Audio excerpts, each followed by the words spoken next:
What you need to know on Wall Street today. Welcome to Finance Insider, Business Insider's summary of the top stories of the past 24 hours. Sign up here to get the best of Business Insider delivered direct to your inbox. Tech trendiness has spiked to the highest level in 15 years. Anyone watching the stock market knows the tech sector is flying high in seemingly unstoppable fashion. Contrarians have long called foul on this, blindly assuming that what goes up must surely come crashing down. But that has been a long-running fool's errand.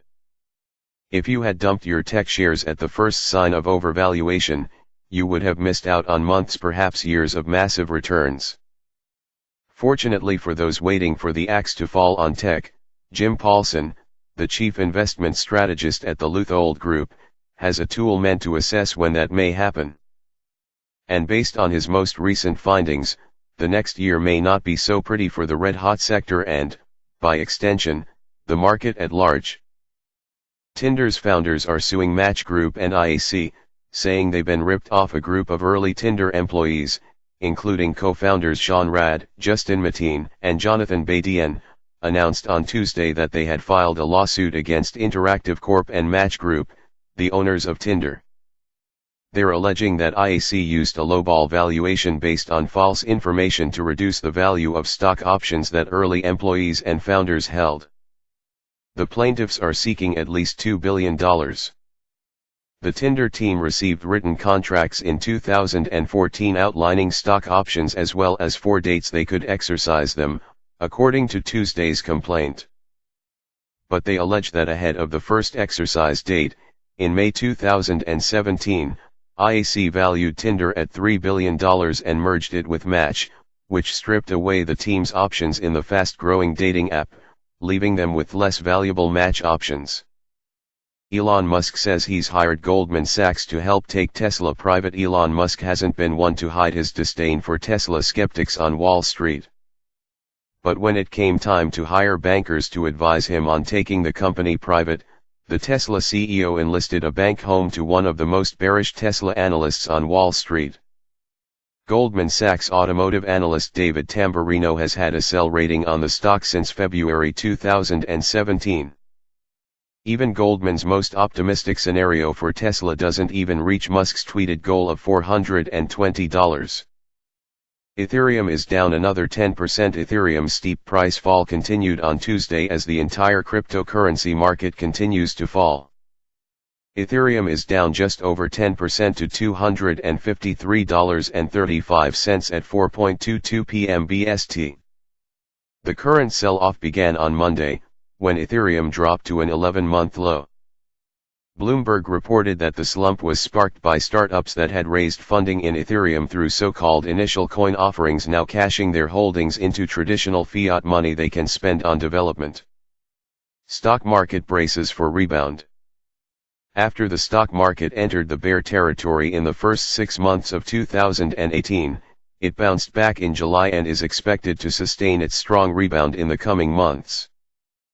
From a record high of 9,078.37 points in January, the bellwether Philippine Stock Exchange Index plunged over 20% in June to 6,923, as inflation rate accelerated, driven by various factors such as the implementation of Package 1 of the Duterte administration's tax reform agenda, steady rise in world crude prices and tight supply of rice. Foreign investors have exited the Philippine equities market since February mainly because of the aggressive U.S. Fed rate hike and the strengthening of the U.S. dollar. Concerns over the US-China trade war and the delay in interest rate hikes by the Bangko Sentral ng Pilipinas are hurting investors' sentiment. As a result, foreign investors have become net sellers by P68.6 billion as of August 3, while the average daily turnover shrank to P7.2 billion. Analysts, however, remain optimistic after the benchmark index began to recover at the start of the third quarter. It slowly climbed back from the bear market zone to reach the 7,800-point level. This could be attributed to the positive outlook on the domestic economy, robust domestic spending despite the implementation of Package 1 of the tax reform for acceleration and inclusion law, and strong corporate earnings. First Metro Investments Corp Vice President Christina Olang said in a briefing she expected the PSEI to rally back to the 7,900 to 8,200 levels in the second half. Olang said one key factor that could push the market higher was the sustained growth of the gross domestic product. The economy expanded 6.3% in the first half, just below the government's target of 7% to 8%. Corporate earnings are expected to deliver a 10% growth this year, while the fiscal stimulus from the massive infrastructure projects the government plans to undertake would also be a key consideration and catalyst for the equities market. Fundraising initiatives in the capital market is also expected to recover in the second half, after a slowdown in the first 6 months because of the volatility in the equities market. First Metro said capital raising this year was expected to grow by 7% to P773 billion, of which P220 billion would come from the equities market and P553 billion from fixed income issues. Online brokerage firm COL Financial is more optimistic about the market, expecting the index to hit 8,600 points by the end of the year. COL Financial Research head April Lin Tan said there were strong indications the market already hit the bottom at the 6,923 point level, including the magnitude and duration of the ongoing correction. We continue to recommend slow accumulation of a diversified portfolio of stocks using long-term money, focused on blue chips that trade at attractive valuations, Tan said. She said most negative developments in the local and global front were already priced in the current valuation, thus the market was just waiting for fresh catalysts before resuming an upward trek.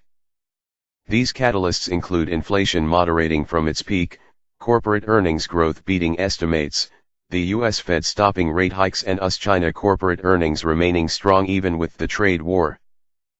Tan said she was also expecting the domestic economy to remain resilient and strong, which would continue to favor property, financial, gaming and retail sectors. She said despite the rising interest rates, she preferred the property sector because the rate increases remained generally acceptable, which could enable real estate companies to expand their residential sales. The rate increases are not the kind of increases which aim to prevent a bubble. We not yet overheating for BSP to be aggressive in raising rates, Tan said. Tan is also bullish on the telecommunication sector despite the possible entry of a third player. On telco, the delay in the announcement of third telco player has allowed Globe and PLDT to strengthen their positions. It would be difficult for the third telco to compete financially speaking, because Globe and PLDT have become stronger, Tan said. Tan said for the cement sector, prices started to improve while demand was expected to pick up. Meanwhile, the gaming sector continued to enjoy strong gross gaming revenues. Tan's stock picks in the property sector are Ayala Land Incorporated and Mega World Corp, while her top choice for gaming is Bloomberry Resorts Corp. For banks, Tan likes Metropolitan Bank and Trust Company and Security Bank. Among consumer stocks, she favors DNL Industries. For power, Tan is betting on Semirara Mining and Power Corp. For conglomerates, she eyes Ayala Corp. Tan's other top picks are Globe Telecom for telecommunication and Eagle Cement for cement.